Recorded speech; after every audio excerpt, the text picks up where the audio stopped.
Students, today we are going to learn about chapter number 13, transportation in plants and animals. Do you know what is meant by transportation? Transportation means taking substances from one place and placing it to the other. All living organisms need food, air and water to survive and grow. For all these elements to reach the different parts of plants and animals, they have a transport system which carries them by a process called transportation. In this chapter, we will learn how various substances are transported to different parts of the body. This chapter covers transport system in plants, transpiration and factors affecting rate of transpiration. Human circulatory and excretory system are also explained in this chapter. So students, in this particular chapter we are going to learn about the process of transportation in plants and animals. All living organisms need food, air and water to stay alive and grow. We know that plants make their food by the process of photosynthesis. But plants also need air and water for making their food. The roots of the plant absorb water and nutrients from the soil and transport them to the leaves through stem. Stomata, singular stoma, on the leaves play an important role in the transportation of substances in the plant. Okay, as you know students, inside our body, who does the process of transpiration, who does the work of transportation? Blood transport the substances, various substances in our body. Okay, so same way the roots of the plant absorb water and nutrient from the soil, and they have a transport system by which they transport various minerals, okay, to the stomata. Now what is called stomata? Stomata are present on the leaf. They are tiny holes which regulates the exchange of gases. Let's perform an activity to understand the role of stomata in transportation of substances. How the transpiration occurs largely through stomata. Take a potted plant hibiscus and choose 2 leaves of the same size. Mark them X and Y. Apply Vaseline on both lower and upper surface of leaf X. Take a transparent dry polybag to cover both the leaves X and Y. Keep the setup under sunlight for 3-4 hours and observe. Observation. The polybag's container of the Y appears foggy due to the water vapor evaporated. There is more amount of water vapor in the bag with the leaf Y as compared to leaf X. Conclusion. The water absorbed by the roots of the plant reaches to leaves through stems, and thus the substances are transported. Since the stomata of the X were not open because of the Vaseline layer, evaporation did not occur. So if you are going to cover the upper part of the stomata with the Vaseline, no transpiration will occur, no transportation of the substances occur, no water will be absorbed from the roots, and no water can be transported to the leaves. So here in the Y, what did you observe? When the roots were open, when the stomata were open, what happened? The transpiration took place. Transpiration means what? Excess of water vapor will get evaporated from the leaves of the plant. That is known as transpiration. So when it was not covered with the Vaseline, the stomata let out the extra water vapor through stomata. And this process of movement of water through a plant and its evaporation through a stomata is known as transpiration. So when the extra amount of water will get evaporated from the leaf of the plant by stomata. Okay, there are stomata on the leaves, and these stomata are tiny holes. Okay, what they will do, they will evaporate the extra water from the plant, and this process is known as transpiration. Why this transpiration is necessary? To stay alive, all the living organisms need to transport material like food, water and oxygen to various parts of the body. The following are some of the substances that need to be transported. Food to all the cells where it will be broken down for the release of energy. Oxygen should be transported. So first of all, food should be transported to all the cells of the body. Then second one is oxygen, which is required for the oxidation process. Third one, water and minerals, very important, which are required for the proper functioning of the body of an organism, and waste products generated as a result of life activities which need to be removed from the cells and the body. So these four are the points which are important why transportation is necessary into our body, to transport food, oxygen, water and minerals, and finally to take out waste products. Now, transport system in plants. What do you mean by transport system in plant? How is the transport system in plant? Water and food need to be delivered efficiently to all parts of the plant. To do that, plants have a transport system which comprises two different types of tissues. First of all, xylem, underline, and phloem. Together, they are often referred to as vascular bundles. The xylem and the phloem are tube-like structures which extend uninterrupted from the roots to the stem and the leaves. So, where are the xylem and the phloem? They are tube-like structures which extend uninterrupted, means undisturbed. They are continuous from the root to the stem and to the leaves. So from the ear they will start, and from the roots they will go to the stem and to the leaves. Okay, what is the function of xylem and phloem? Roots have a very fine root hair. These root hair, okay, from here you might have seen whenever you take out any root, you will find thin strands of hair. These root hair are made up of only one cell. All the roots of the plant together form the root system. Root hair absorb. What is the work of the root hair? They will absorb water and mineral from the soil by the process of osmosis. So when they are absorbing water and mineral from the soil, that process is known as osmosis. And when the concentration of water is lower in root hair than the soil, water from soil will move through the semi-permeable membrane into the root hair cell. Water absorbed by the roots move up a plant stem via xylem cell. Now, first of all, we have to remember who transports the water from the root, because of course water will be available in the soil. So who takes this water up the leaves? So what is the xylem will take up the water from the root and it will transport it to the leaves. So who does that? Xylem. Xylem will transport what? Water. There are two forces called as transpirational pull and root pressure, which are responsible for the movement of water in upward direction through the xylem vessel, because they are moving against the gravity. So there should be certain pull. Okay, so it will be absorbed by in the opposite to the gravity. Okay, so who does that? Transpirational pull and root pressure, which are responsible for the movement of water in upward direction through xylem vessel. Now, transpiration causes a pull called transpirational pull that moves water up the xylem. Okay, it will create a pressure, and this pressure is known as transpiration pull, and the upward movement of the water and the minerals from the leaf in the xylem tissue of a plant is called ascent of sap. And when the water is moving upward from the root to the stem and to the leaf, this process is known as ascent of sap. What it is known as? Ascent of sap. Manufactured food prepared by the leaf in the plant is transported in the phloem. Now, there were two vessels. First one, xylem, which is responsible for transferring of water, and second one is phloem. Phloem is also associated with transportation. Now, what does the phloem transport? Phloem will transport food. Phloem will transport food, same way as the xylem is doing. See students, this is a picture. Phloem tissue, okay, moving away. Stem, xylem tissue is carrying water and it is giving to the food made by the leaf. Okay, food here is made by the leaf. Okay, so it is providing to all parts of the plant. Okay, evaporation of water is happening from the leaves through stomata. See students, the arrow is given here. The phloem is giving away the food. See, from the plant it is taking and it is transported to all parts of the plant. You can see picture.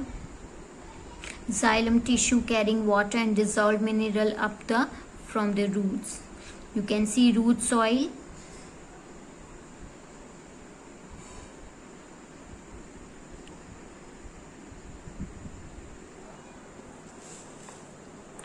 Students, now you have learned what is called transpiration, when the water through a plant will move to its various body parts, okay, from xylem, which is known as transpiration. Okay, the movement of water from the roots to the different parts of the plant is known as transpiration. Now, what is called as translocation? Translocation means the process by which the food is sent to different parts of the plant. When there is a transportation of the water, it is known as transpiration, and when there is a transportation of the food, that process is known as translocation. And who does that? Phloem. When the concentration of dissolved mineral in the soil is lower than that of the root hair, the mineral salts are absorbed into the cell of root hair by the active support. The movement of ions or molecules across the cell membrane in the direction of the osmosis, that is, from lower concentration to the upper concentration, is called active support. Transport in root hair uses energy that is released during the process in the plants. Now students, now see here what it is written, student. What is called active support? Active support means what? When the concentration of dissolved mineral in the soil is lower than that of the root hair, the mineral salt are absorbed into the cell of root hair by the active support transport. Now, what do you mean by active transport? Active transport means when the movement of ions or molecule across a cell membrane in opposite to the direction of the osmosis.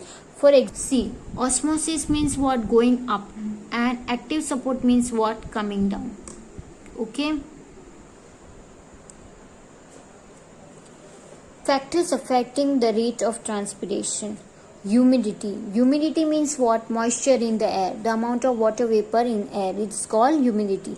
Less humidity in the air means the amount of water vapor in air is low and more water is transpired. Conversely, high humidity decreases the rate of transpiration. Means if the humidity is very high, if the air is filled with moisture, there will be less transpiration. Temperature. Increase in the temperature leads to increase in the rate of transpiration. If there is a summer season, so there will be lots of transpiration. Light will also play a very important role in the process of transportation. So when there is no light or less light, stomata will close and less water will evaporate. These are stomatas. Okay, they are open pores. This will allow the carbon dioxide to move inside and oxygen to be moved outside. Also, water vapor, extra water vapor will come out through this stomata. So when there is light, a stomata opens and more water vapor will evaporate through the stomata. Fourth one is wind speed. The faster the wind speed, the more rapidly the moist air is removed and greater the rate of transpiration. So if the wind is dry and if the movement of the air is faster, there will be more transpiration. Number of stomata. More the number of stomata, higher is the transpiration. Of course, more is the number of stomata, more water vapor will come out from the leaf. So more transpiration. Size of the leaf. The larger the leaf, faster is the transpiration. More is the transpiration. If the leaf is bigger, the transpiration will be larger.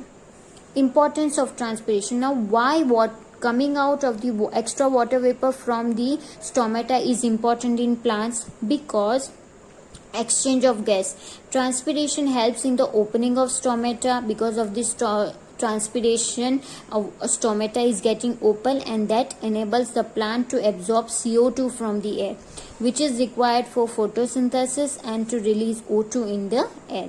Also, it will provide cooling effect to the plant. Water molecules in the leaf absorb the heat from the surrounding to evaporate, that decrease the surface temperature of the plant and so cools it down. Students, whenever we sweat, what happens whenever we are sweating? It from the inside our body is cooling down. So same is the effect of transpiration on the plant. They are cooling it from inside. They are taking the extra water vapor from the stomata. They are cooling their self. Effect on mineral and water transport. Transpiration creates a lower pressure and a pulling force that pulls up the water and the minerals. Of course, the water is below the ground, so it is very important for there should be a force to absorb the water from the ground. So because of that, the water and minerals are then transported to different parts of the body, and because of this transpiration only, there is a lower pressure created and the plants are able to absorb more water from the ground. Transportation in animals. Now we have already studied about the transportation in plants. Xylem and phloem are the two tissues responsible. Xylem will carry water and phloem will carry food from the roots to the plant and to the stomata. Okay, and we have already learned about osmosis, means coming down of the minerals. Okay, and osmosis is what, students, when the root is taking the water from the soil and giving it to the all parts of the plant. And what is called active support means what, they are moving in opposite to the direction of the osmosis. Okay, so we have learned this. Now we are going to start with transportation in animals. Unicellular organisms do not require any specialized organ. Unicellular means made up of only one cell to transport water and other substances throughout the body. In unicellular organism, oxygen and food from the surrounding reach all parts of the body by the process of diffusion through its cell membrane. Similarly, the waste products from the organism move out of the body by diffusion. Example, amoeba and paramecium. Multicellular animals, including human beings, have a well-developed organ system, circulatory system to transport substances throughout the body. So if you see in the unicellular organism, that is called amoeba, the food, okay, they take the food from all parts of their body, and the waste product is also taken out, move out of the body by diffusion. Example, amoeba and paramecium. Now we are going to see a picture of amoeba. So in unicellular organism, you can see amoeba. Okay, now oxygen, water and food is moving inside. Okay, and carbon dioxide and waste products are coming out by the process of diffusion. So cell is able to exchange substances directly with the environment. They are directly there is no transport system in the amoeba. Okay, because they are made up of only one cell. So they exchange their food or oxygen and water directly from the air.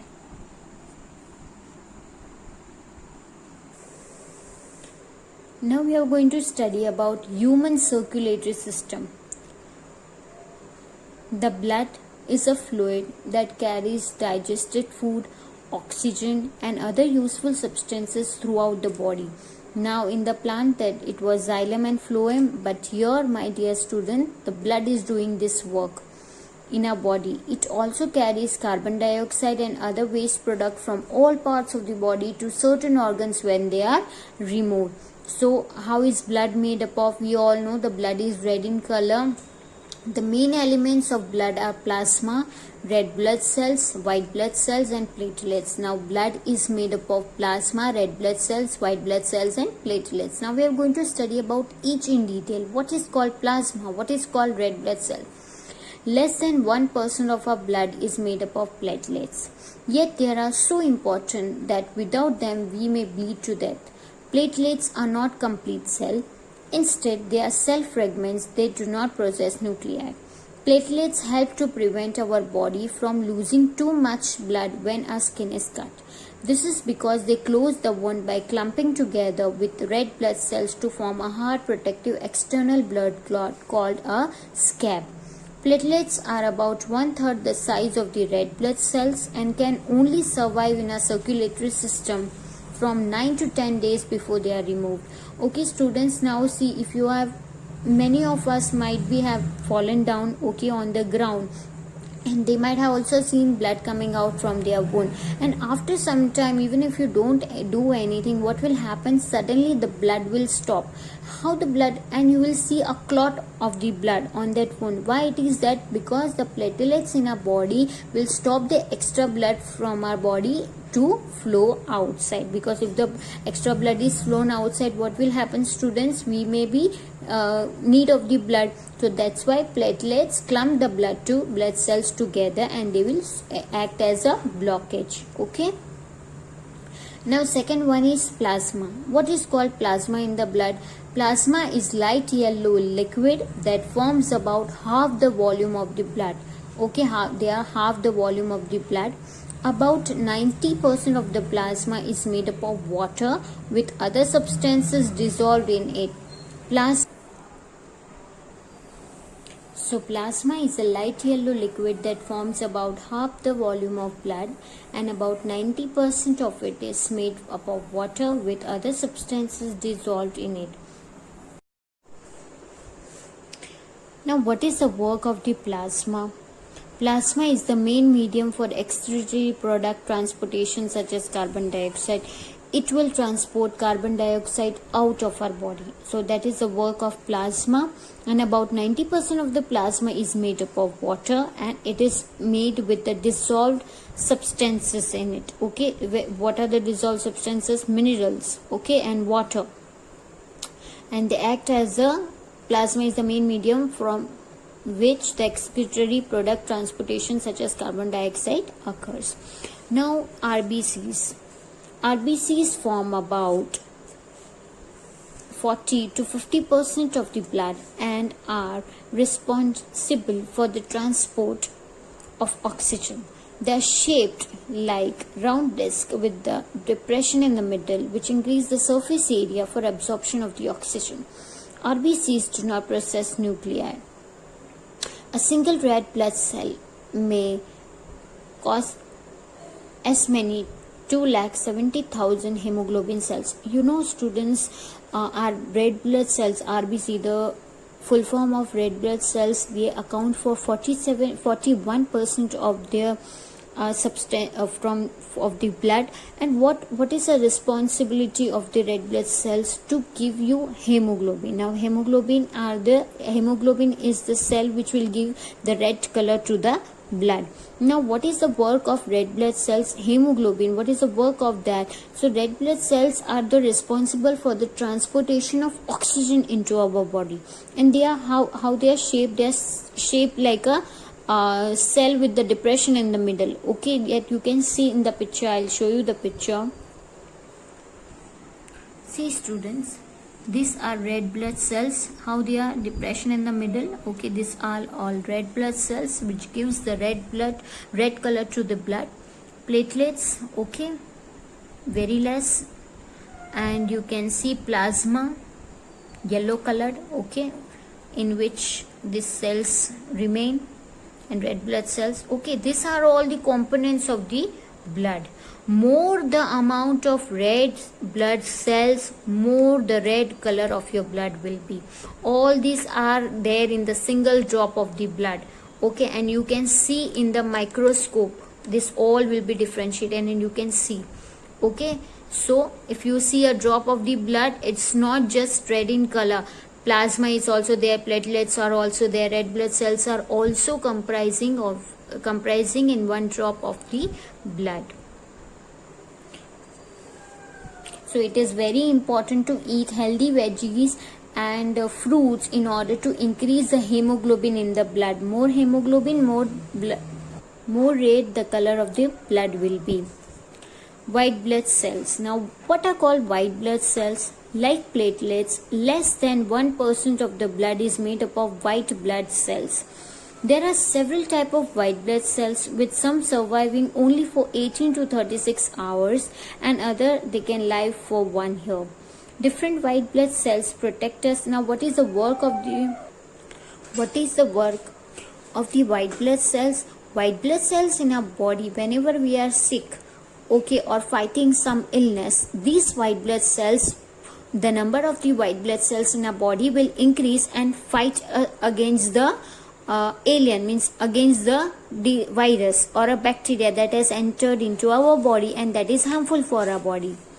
There are several types of white blood cells in our body, in our blood, with some surviving only for 18 to 36 hours and other can live for up to 1 year. Different white blood cells protect us from invading germs in two different ways. First of all, what they will do, a white blood cells hunts down the germ, eats it and digests it. And in the second way, the white blood cell fights from a distance, releasing chemical that destroy the germ. So there are two ways they will fight. First of all, they will eat up the germs. Or second way, if they are not able to do so, they will release a chemical inside our body that will destroy the germ. So see student, it's not just a drop of the blood, but you can see how blood is comprising of all the elements, and all the elements have different function to work upon. So students, these are the different types of white blood cells into our body. They fight different illnesses.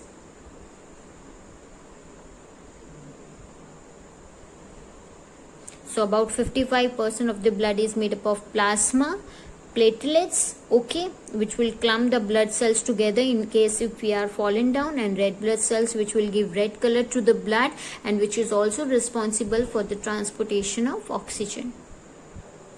Now students, why blood is important for our being, for the human being or for any other animal that is having blood?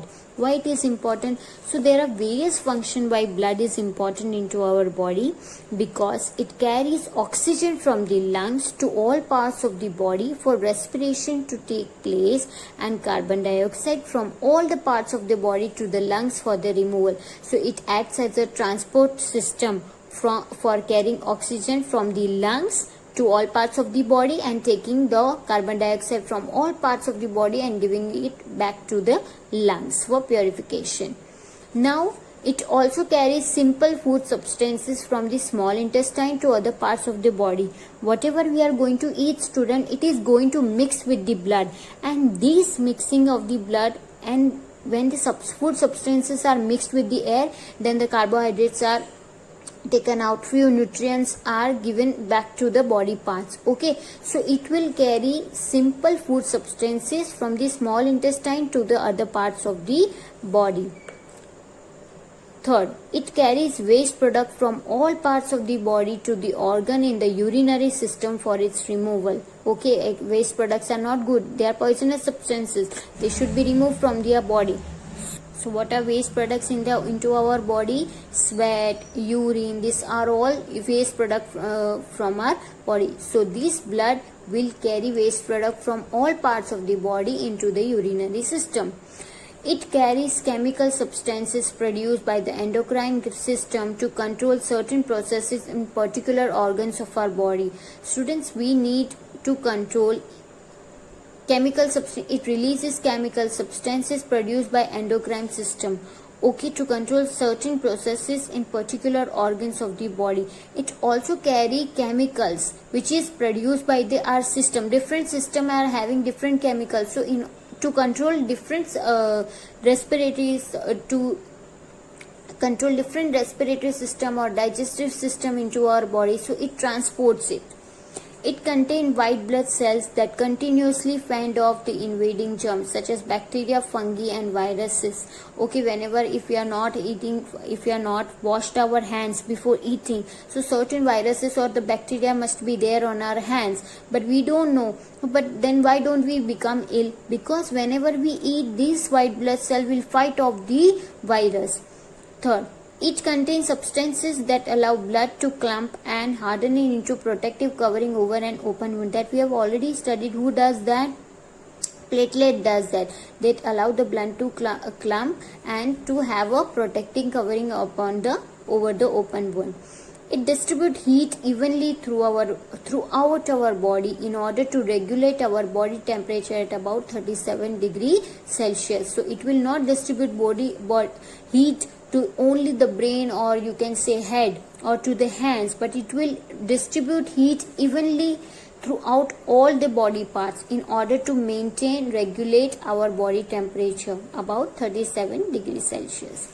Now science talk. Blood transfusion. When an accident victim loses a lot of blood, more blood must be transferred into his body.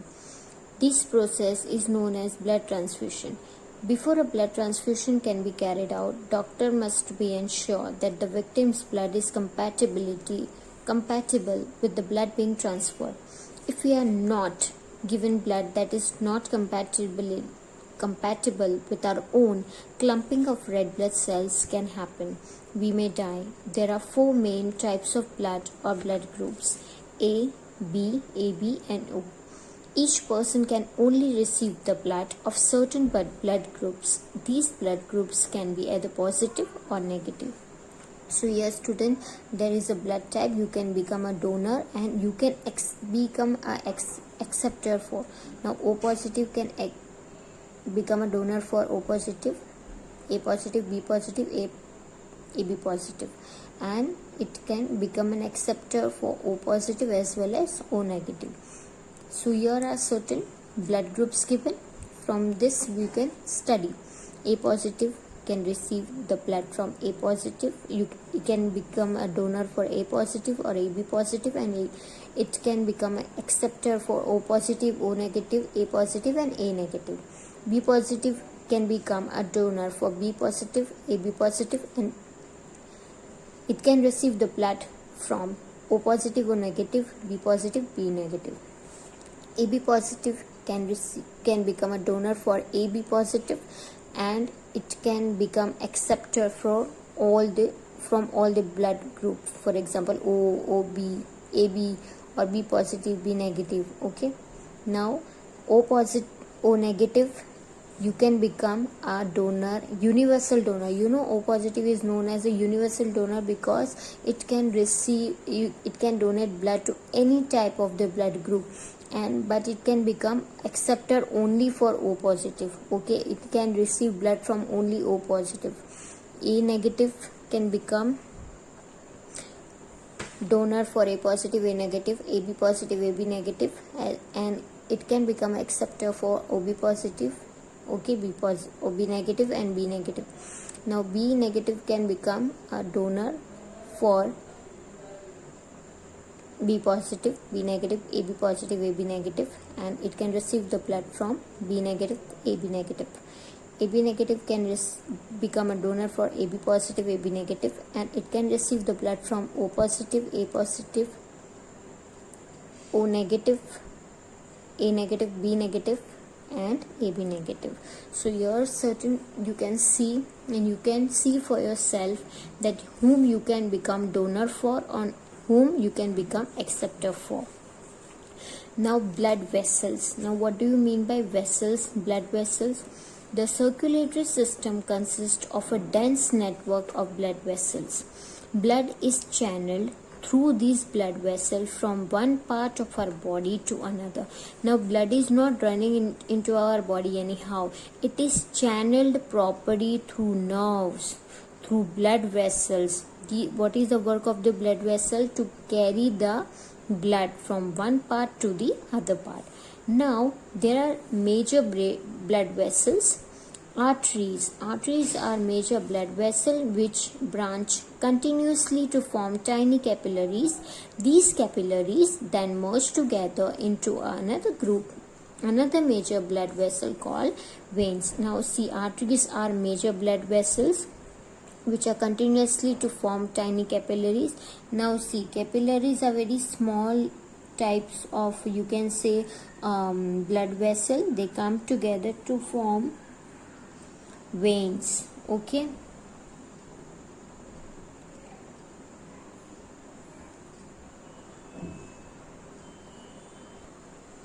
An artery carries pure oxygenated blood and vein carries impure deoxygenated blood. Very important part of the lesson, that artery will always carry oxygenated blood and veins will always carry impure or deoxygenated blood. Exception are pulmonary artery that carries deoxygenated blood and pulmonary vein that carries oxygenated blood. Students, you have to always remember, arteries will carry only oxygenated blood, but in that artery, pulmonary artery will carry deoxygenated blood and veins will carry impure or deoxygenated blood, and in that veins, pulmonary vein will carry oxygenated blood. Okay.